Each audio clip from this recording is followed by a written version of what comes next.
Hello and welcome to the channel. We'll talk about all things card games and chill with friends. My name is Liam and today we're celebrating 2,500 subscribers.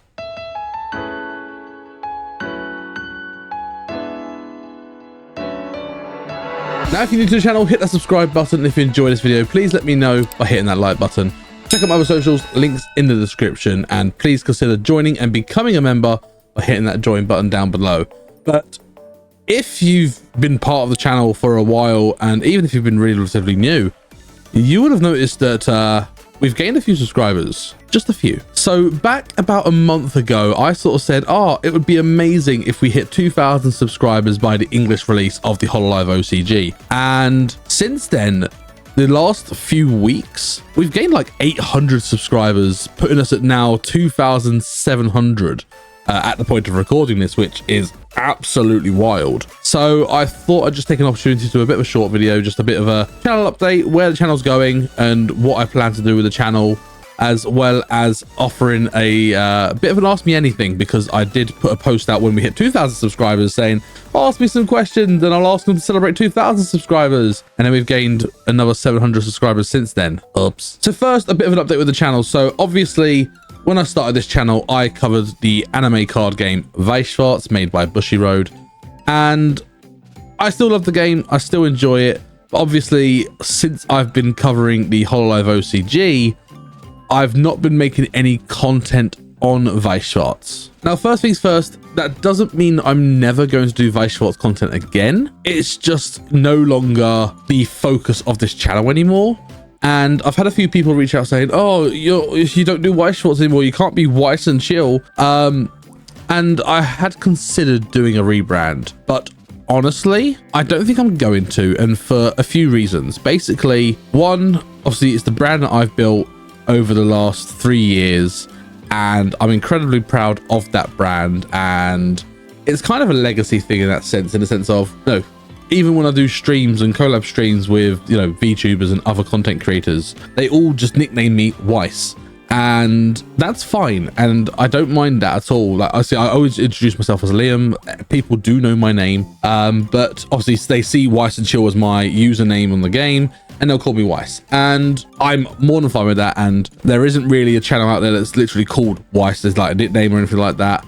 So that's unique in itself. If I were to do a rebrand, I was considering going along the lines of Cards and Chill or Card Games and Chill, but those channels have already been taken. And the whole thing of this channel is that, I play card games and I chill with friends. So I really wanted to keep that and chill in my rebrand if I did do one, but there wasn't really anything that went with it that would, one, stand out, secondly, doesn't already exist, and third, mean that I could align on my socials too. So whilst I appreciate, people that came to the channel at the very beginning when I was covering Weisschwarz content, being a bit confused as to why I'm not doing Weiss content anymore, at least nowhere near as consistently as I am now doing Hololive content. Basically, I hear you, I get it, but at the same time, this is still the brand that I've created. I've got my merch, I've got my stuff like that, and changing the name and rebranding everything, putting the pros and cons of doing the rebrand together, there were so many more cons and downsides to doing a rebrand than there were positives to doing one. So the ultimate decision is I am not going to rebrand. We are still going to be Weiss and Chill here, and it's just been a pivot on the content I'm now covering. Now, obviously, as you know, I've been making a lot of content on the Hololive OCG, and that's not changing. I absolutely love the game. It is now my favorite card game. I really, really love playing the game. And again, I've had people sort of say, you've just jumped on the bandwagon because no one was making content on it and someone needed to do it, and you saw the opportunity and seized the opportunity. And sure, from a business perspective, if you look at it that way, I guess I did. But at the same time, I wouldn't have done that if I genuinely didn't enjoy the game and have a passion for playing and teaching people and bringing people into the community. I genuinely wouldn't have done that if I didn't enjoy it myself. So yes, obviously 90% of the channel now is going to be Hololive OCG in terms of the YouTube channel. I still do other stuff on Twitch where I play other card games. I've been playing the recent Shadowverse World Beyond, and I've been playing some other bits as well, some other random games, and I'll do that on my Twitch. But basically any live streams that I make or video content that I make that's in relation to the Hololive OCG, that will also always be on YouTube.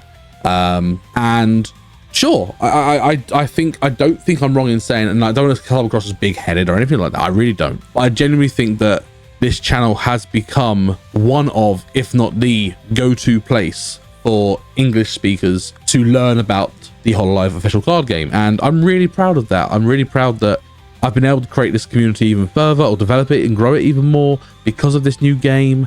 And I get to share my love and passion for the game through the videos that I make. And, you know, so many incredible people have joined the community. Some people are more interactive than others, and some people engage in comments more and engage in chat more when I'm live streaming, and that's fine.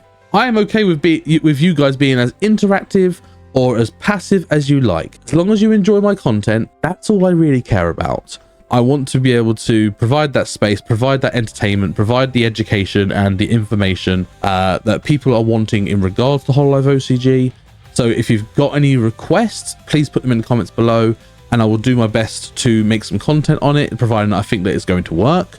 I've got loads of really cool ideas, getting some special guests on, and obviously doing stuff with my radio show as well, which is really cool, which if you haven't checked that out, I do a radio show every Thursday evening, now from 8 PM till 10 PM UK time, called The Ponji on Colville Public Radio. I'll put the link into the station, to the station down below in the description. And I do that show every week, and that's been going really well, and I've been getting really good, like, consistent listener base. I think we're one of the most listened to shows on that channel, which is really amazing. So thank you to everyone that's been supporting that from around the world. But yeah, basically I want to keep doing what I'm doing, to provide for the community, to give me a creative outlet, because my day job, I work in data analytics. It's not the most creative job in the world, and I do need a creative outlet just in my life. So it gives me that opportunity, and you guys being as supportive as you are just drives me to do more and to make better and bigger content, and it's just been really amazing. So to summarize everything, just a massive thank you. So to summarize the channel update, yes, the core of my content now is going to be the Hololive official card game, and gameplay and discussion and news and updates about that. No, I am not writing off never doing Weissports again. I do want to do some Weissports content at some point. I'm still doing live streams with like official events and things like that.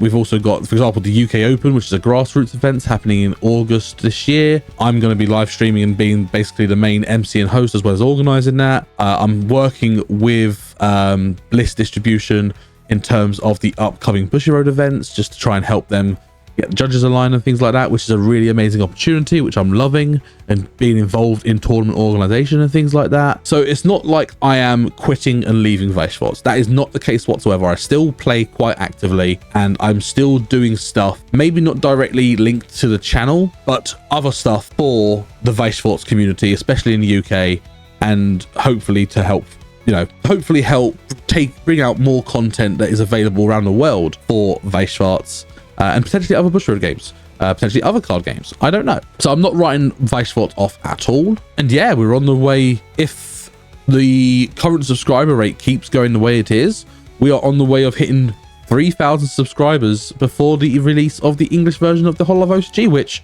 baffles my brain entirely. I was expecting to hit 2K, or say expecting, I was hoping to hit 2K. That was my initial goal.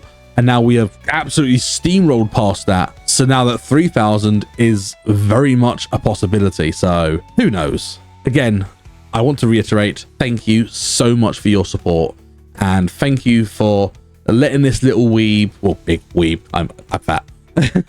You know, thank you for letting me be able to do all this stuff and to support me in what I do and give me ideas and, you know, take part in streams, take part in gameplay videos, take part in my other random streams that I do, and, you know, supporting in many other ways. You know, a massive thank you to the likes of Eagle-Eyed Gamer and Ashin Omegami for helping me edit some of my Hololive videos, especially my gameplay and my deck profiles. Those guys are amazing, and thank you so much. And I'm very fortunate to have the support group around me that are as amazing as they are. And ultimately, I look forward to seeing this community grow and grow and grow to something bigger than I'd ever imagined this would become. So that's that in terms of the channel update. Now I'm going to be moving to the Ask Me Anything situation, where I put a post out saying, look, what should I do for celebrating 2,000 subscribers? What do you guys want to see? And I had a few people actually just reach out and say, to be fair, you haven't done a Q&A for a while, or an Ask Me Anything. Let's do one. Like, I'd love to see, you know, answer some questions and just get to learn about me, learn about the channel, learn about my thoughts and opinions, and just do that as part of the video. So we're going to do it now. And a massive thank you to everyone that submitted their questions. I really appreciate it. Without your questions, I wouldn't be able to do this. So yeah, thank you. So the first question I've got is from an anonymous person saying, boat goes binted. Boat goes binted. Boat goes binted. Reasonable Priority reached out and said, what got you into Weiss originally? And did I start with another card game and then move into it? Or did I pick it up due to a particular title? So I've been playing card games since the age of about 8 or 9. I started playing Pokemon when it first came out. Got into Yu-Gi-Oh, played Yu-Gi-Oh competitively. Went to a national finals when I was about 12 or 13 in Manchester once. So I've always played card games from that sort of age. When I went to university, I got back into Pokemon. And then it was during my second year of university where I met my really good friend Rich playing Yu-Gi-Oh, and he introduced me to this card game called Weiss. And I was like, oh, anime. I'd recently just got into anime properly. I've always enjoyed like Pokemon, Digimon, Beyblade, you know, name that stuff, like the mainstream anime that came to English. But I properly got into anime during my first year of university. The first anime I watched at university was actually Sword Art Online, followed by Attack on Titan. And obviously in playing Yu-Gi-Oh, I mentioned, I've got into anime, I've started watching this anime. Do you watch anime? Again, trying to find more like-minded friends. And I met Rich, spoke to Rich, and he said, oh, if you like Sword Art Online and Attack on Titan, there's a card game with those animes in it. And I was like, oh, okay. And he introduced me to Weiss. So I was trialing out a start deck from Sword Art Online Season 2. And then it just went on from there. And then I've been playing Weiss since then. So since the age of about 18 and a half to 19. I've been playing Weiss since. I've been playing Weiss for, yeah, about 10 years now, which is wild to think. And obviously through that, then I've also become a judge of things like that. And then I've dabbled in other card games. So at one point I used to run a game store, a local game store. I used to be the general manager in one in Leicestershire. And through that, obviously got back into Magic, played Lorcana, One Piece, Cardfight Vanguard, Shadowverse Evolve. I've played a lot of card games, but I've never committed to one as much as I did for the first time. Then I did with Weiss, and now the Hololive official card game. Lord Quendo asked, what do you think to PvE modes of TCGs? And would I like one for Weiss or the Hololive OCG? I think PvEs are interesting because I've played a lot of board games which have PvE where you can just play on your own, and you know, you play your game and you obviously try and play the game's mechanics and like play against it. So, and I do enjoy a good PvE. How that'll work in Weiss or Hololive OCG, I personally can't picture it, but if there is a way of doing it, I would 100% give it a go and see what it's like, and if it's any good, I'll report back. Master Quest Master says, I see you barely make any Weiss content in the last months. Are you purely Hololive now? As mentioned during my update, I wouldn't say I am purely Hololive OCG.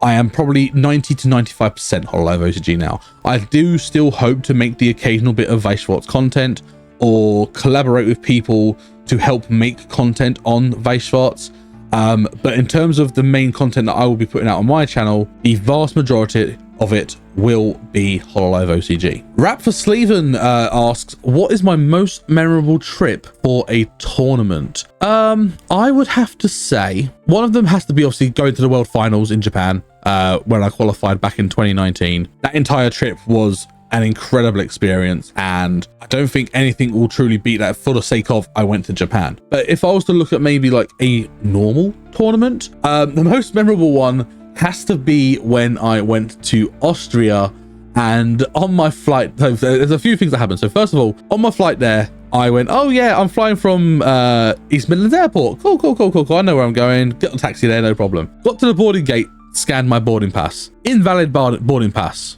Scan it again. Invalid boarding pass.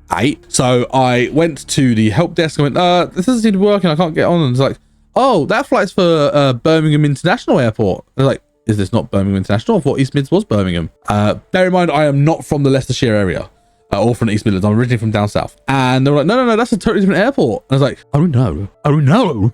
So I had to get an urgent Uber from East Midlands Airport to Birmingham International Airport. I still somehow managed to catch my flight, get to Belgium, and take part in that tournament, that was a whole thing. And then it was also the origin and the birth of Scooter Gang. Now, story time. Scooter Gang, basically what it is was that we went to the tournament, and in the place where it was Oust, I think it was. Part of it was that we had to travel quite a bit. Say it would have been about a 20-minute walk from the hotel to the venue where the tournament was having place. And when we got to the hotel for the first time, I noticed they had their electric scooters that were like rentable via an app. And I was like, I have got to use one of these. I've always wanted to try using an electric scooter. They look really fun. So of course I did. And when I did, 2 other people joined me, Chris and Yo. We eventually got a scooter together, which became Scooter Gang. And we just go around and go, Scooter Gang, Scooter Gang. And that was the thing. So every time I go to an event where there is an electric scooter, I will try and use it, and we will relive Scooter Gang.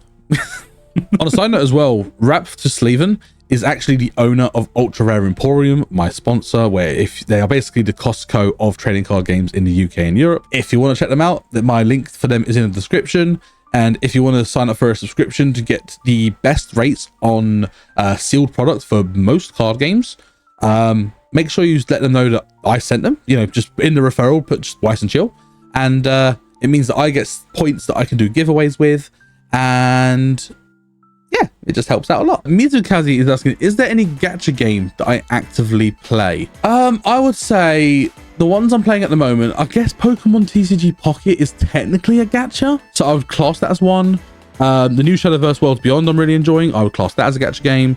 And one I want to get into, I've downloaded it and need to start playing it, is Persona 5X. I tried playing with the global release of Uma Musume Pretty Derby, and I just didn't get on with it. I don't know. I love the Uma Musume series. I've watched like the first 3 seasons. I've now watched all 3 seasons, and I love Uma Musume as an anime and as a license and as a as a concept. But the game itself, personally, I didn't enjoy. And I felt that it wasn't quick fire enough for me. So I might give it one more try and actually try and pay a bit more attention. But yeah, basically I'm looking forward to playing Persona 5X. I might try and do a stream on my first reaction to the game. If you're interested in that, just let me know in the comments below. Fi asks me, what is my guilty pleasure anime or manga? Multiple answers are even better. Right, okay, so if you know me, I love a good play or die manga or anime or game. I love, and my favorite franchise probably of all time is the Danganronpa series. And I guess I would class the anime as a bit of a guilty pleasure, because not a lot of people rate the anime. Like, they compare it to the game and go, oh, the anime is missing half the stuff, which, yeah, sure it is. Of course it is. But the anime is happening in 20-minute episodes, not a game that's going to take you 20 to 30 hours to complete. So give it some slack. Yeah, Danganronpa's got to be up there for me, I guess. And animes like that, like, again, or manga like that. Like, I personally really enjoyed the manga for Battle Royale. Also, Jinro game, which is quite a dark manga. Very gory. But it's that play or die. It's basically werewolf, One Night Ultimate Werewolf in an anime game where people actually die. So, like, that sort of thing is probably like the biggest guilty pleasure I have in that scene. I guess Sword Art Online falls into that a little bit, because everyone slags off Sword Art Online. Everyone goes, Sword Art Online, whilst it was one of the iconic things that got isekais onto the map, it was the start of the degeneration of isekais, if you will. And I agree to an extent, in the sense of part 2 of season 1, trash. Part 2 of season 2, boring. However, the first half of season 1, the Aincrad arc, and the stuff they've done with that, with the progressive movies, I honestly love that concept. And again, it's the play or die thing, right? So I guess, yeah, I guess Sword Art Online is probably the one that most people go, oh, Sword Art Online. So yeah, I'll talk about Sword Art Online then. Detective Ether asks, what got you so hooked / introduced you to card games? So ever since I was about 8 years old, I played chess and games like that, and to a point where I competed at a pretty high level for like primary school age or elementary school age children playing chess. I got to what they call the Giga Finals, which basically one step down from the Grand Finals, I guess. And I played chess a lot. I love the strategy. I love that sort of thing. And then obviously I found out about Pokemon card game, and I was like, oh, Pokemon. Obviously as a kid, I loved Pokemon. Pokemon was my absolute obsession as a child. And basically, I found out I had a card game. I was like, oh, I've got to collect these. And then I was like, oh, there's actually a game to this. So I started learning how to play the game. And it just sort of escalated from there, honestly. Reasonable Priority asks, previously you have said you went to Japan as part of the finals of one of the TCGs. What is your favorite thing about going to Japan? And what was the thing that you didn't like about it? So for me, going to Japan, just overall, like, I love the culture, just the immersion and acceptance of the otaku culture, especially in places like Akihabara in Tokyo, and the food. The food is so good. Like, Japanese food. If you've never been to Japan and had food in Japan, you are missing out. Food in Japan is 1, cheap, 2, extremely high quality, and 3, a little bit adventurous, depending on what you go for. I love trying things out. I love experimenting with food. I am a foodie, as if you could not tell. I guess that's probably the biggest thing. Japanese food is just absolutely incredible. But in terms of things that I didn't like the most, I guess both times that I've went, being a larger foreign person in Japan, I used to get a lot of looks, and obviously there is still a aspect of xenophobia in Japan, which that's just part of what it is, and they're getting a lot better, and they've got a lot better. From trip 1 to trip 2, they are significantly better, but there is still an element of xenophobia in some areas of Japan, in Tokyo even as well. But also being a larger guy as well, where, you know, being obese is massively shunned upon in Japan. I would constantly get looks, and obviously being a larger guy meant that Japanese stores tend to be a lot more narrower and tight to get through. Some of the card shops I went to were so like narrow in how their shelvings were. I physically couldn't go down some of the shelves with my backpack. So I had some friends with me and said, sorry, could you just go down there and see if this card is here? And that was really, really embarrassing. But it is what it is. And that experience would never take away from all the amazing things of Japan. Also, Japanese toilets are phenomenal, and I really, really, really, really, really want to buy the bidet system for my own new home toilet. So if anyone wants to donate money to help me get one and persuade my wife to let us have one, please do. Wonderiku asks, out of Pokemon, Yu-Gi-Oh and Magic the Gathering, which of the big 3 TCGs would I say that Hololive OCG is most similar to? 100% Pokemon. I've said it in my videos before, and when I've demonstrate the game to people, I always say, have you played Pokemon? Yes? Cool. You know 85% of this game. In my opinion, Hololive OCG is what Pokemon could be if they weren't so far gone in their mechanics, and Hololive has fixed the vast majority of their problems. So yeah, out of the 3, 100% Pokemon. Detective Aether also asks, what sparked inside me to make a Caillou my Oshi? So it's a funny one. So when I got into Hololive, the 3 holomems that I sort of first came across, sorry, 4, I guess, let's go 4, were Pekora, Miko, Korone, and Gura. They were the first 4 I ever saw, and I was like, oh, this is actually quite cool. This is quite funny. I like this. This is neat. And from there, obviously through Korone, I then found a Caillou, and a Caillou is just great. Like, I love her really dry sense of humor.